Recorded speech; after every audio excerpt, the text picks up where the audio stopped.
20 साल का वक्त कम नहीं होता है किसी भी मुख्यमंत्री के लिए, और 20 साल के बाद भी अगर आप उस व्यक्ति को दे रहे हैं वोट या फिर उसको अगर आप ढो रहे हैं तो निश्चित तौर पर कहीं ना कहीं से सत्ता जो है वो निरंकुश हो जाएगी। नमस्कार, न्यूज बाय स्कोप देख रहे हैं आप। मैं हूं मनीष कुमार वर्मा। तो आपको बता दें, बिहार के अंदर आज दो बड़ी खबरें जो है काफी ट्रेंड कर रही है। पहली खबर कि तेजस्वी यादव का बयान एक ट्रेंड कर रहा है, जिसमें तेजस्वी यादव ने कहा है कि भाई कब तक आप 20 साल के एक बीज को ढोते रहेंगे, अब नए बीज को डालिए, नया पेड़ उगेगा। वहीं दूसरी एक खबर ट्रेंड कर रही है जेडीयू की तरफ से, जहां काफी समय बाद, यानी यूं कहें लंबे समय के बाद जो है मुख्यमंत्री नीतीश कुमार मीडिया से मुखातिब हुए हैं और जेडीयू इसको लेकर सोशल मीडिया पे काफी पोस्ट कर रहा है और जेडीयू कह रहा है कि नीतीश कुमार इज बैक, यानी कि नीतीश कुमार देखिए पुराने अंदाज में फिर से लौट कर आ गया। इन्हीं दो विषयों पर चर्चा करेंगे। हमारे साथ हमारे सहयोगी एसके राजू जी हैं, उनसे बातचीत करेंगे। एसके राजू जी, यहाँ बात करें, दो खबरें बड़ी ट्रेंड करने लगी। एक खबर है कि भाई तेजस्वी यादव कह रहे हैं कि आप कब तक 20 साल के एक बीज को आप ढोएंगे। दूसरा ये है कि नीतीश कुमार लंबे समय बाद मीडिया से मुखातिब हुए हैं और उन्होंने कुछ बयान दिया है, जिसको लेकर जेडीयू भी बड़ा खुश है। जेडीयू कह रही है नीतीश कुमार इज बैक। देखिए मनीष जी, दरअसल में तेजस्वी यादव जो हैं वो पिछले कुछ दिनों से या फिर जब से इस सरकार से वो अलग हुए हैं वो लगातार हमलावर दिख रहे हैं नीतीश कुमार पर।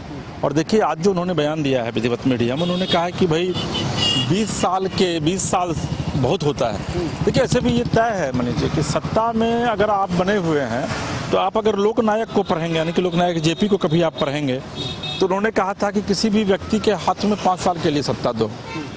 अगर वो बहुत बेहतर काम करता है तो फिर उसको 10 साल के लिए सत्ता दो, लेकिन 10 साल के बाद फिर उसी व्यक्ति के हाथ में सत्ता मत दो, क्योंकि फिर वो सेवक नहीं रह करके शासक बन जाता है। और ये बात लोकनायक जेपी ने कहा था। आपको पता है कि जेपी की क्या भूमिका रही है इस हिंदुस्तान में।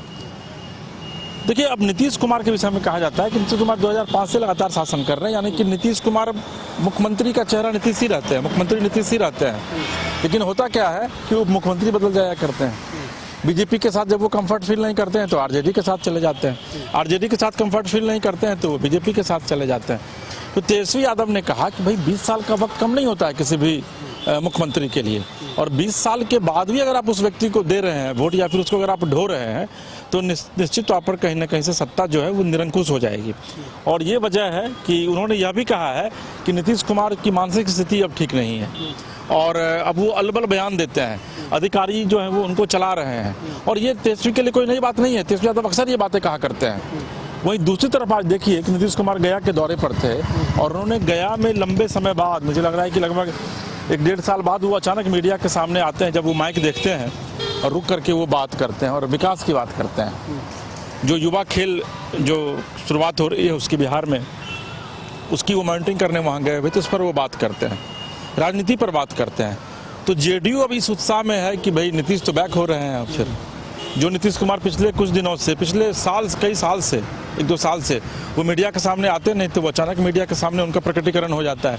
और वो मीडिया को, और मैं बता रहा हूँ मनीष जी, क्योंकि मैंने मुख्यमंत्री को कई लंबे समय तक पटना में कवर किया है, नीतीश कुमार ऐसे मुख्यमंत्री थे जो आप अगर माइक लेकर के सड़क पर आपको वो देख लिए 4-5 माइक वाले हैं पत्रकार, वो रुक जाते थे, खुद उन गाड़ी को कहते थे वो अपने कारकेट को रोक दो, वहाँ रुक करके वो बात करते थे, उतर करके नीतियों पर वो चर्चा करते थे, पूरे सरकार की नीतियों की वो व्याख्या करते थे, वहाँ पर विकास के क्या क्या काम किए हैं वो व्याख्या करते थे, विपक्ष पर वो निशाना भी साधते थे। लेकिन यही नीतीश कुमार पिछले लंबे समय से मीडिया से उन्होंने दूरी बना के रखी थी। तो आज निश्चित तौर पर बिहार में दो चीज़ें देखने को मिली। हालांकि तेजस्वी के बयान को बहुत ज़्यादा मैं इसलिए नहीं मानता हूँ क्योंकि तेजस्वी यादव इस तरीके की बयानबाजी करते रहते हैं और चूँकि विपक्ष में तो सत्ता पक्ष को घेरना उनका काम है। लेकिन नीतीश कुमार अगर वाकई में आज वो जिस तरीके से मीडिया के सामने आए हैं लंबे समय बाद और उन्होंने चर्चा शुरू की है, अगर वाकई में नीतीश की स्थिति बनी रही आने वाले दिनों में तो निश्चित तौर पर विपक्ष के मंसूबे पर एक पानी फिर सकता है और विपक्ष को नीतीश कुमार फिर से एक बार करारा जवाब देने के लिए तैयार हो सकते हैं। ये कहीं एक स्ट्रेटेजी भी तो नहीं है जेडीयू की, क्योंकि लगातार जो है बात किया जाए कि ये एक आरोप लग रहा था कि नीतीश कुमार को बचाने की कोशिश की जाती है मीडिया से, कि कहीं मीडिया में वो कोई इस तरह के बयान ना दे दें। और ऐसे में जेडीयू ने एक स्ट्रेटेजी तैयार की कि नहीं, अब चुनाव नजदीक है, नीतीश कुमार को बोलना जरूरी है, अगर नहीं बोलेंगे तो फिर एक गलत मैसेज और एक जो है गलत तरह का एक प्रोपोगेंडा फैलाया जा सकता है। तो वो स्ट्रेटेजी के तहत जो है ये सारी चीजें अब शुरू की गई हैं। देखिए मनीष जी, नीतीश कुमार बिहार की राजनीति के चाणक्य माने जाते हैं बिहार की राजनीति को न सिर्फ वो बखूबी समझते हैं, बल्कि बिहार की राजनीति में उनकी क्या हैसियत है कि पिछले 20 साल से वो लगातार शासन कर रहे हैं और अनवरत शासन कर रहे हैं।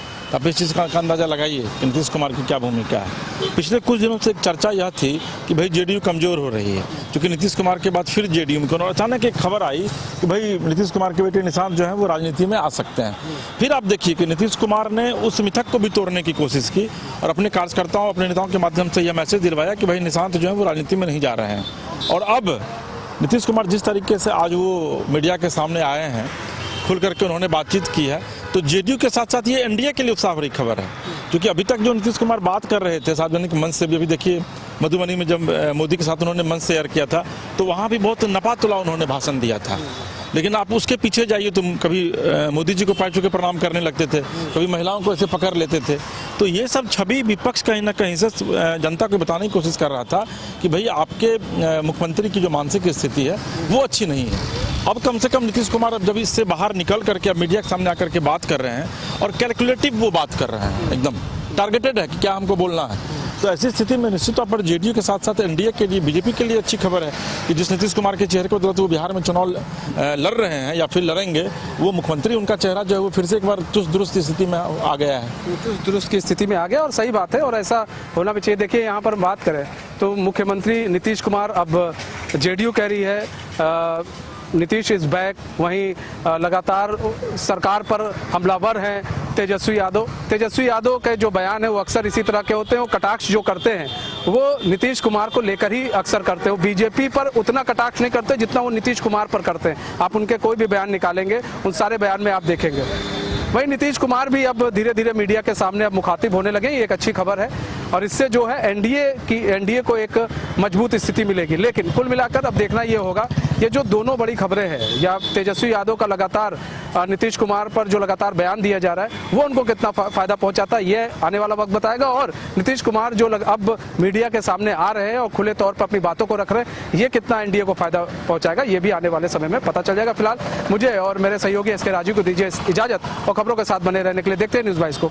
नमस्कार। गोल जहां 27 वर्षों के सफर में 17,000 से भी अधिक छात्रों ने डॉक्टर एवं इंजीनियर बनकर भरे सफलता की ऊंची उड़ान, जहां साधारण छात्र भी असाधारण सफलता प्राप्त कर बना रहे इतिहास।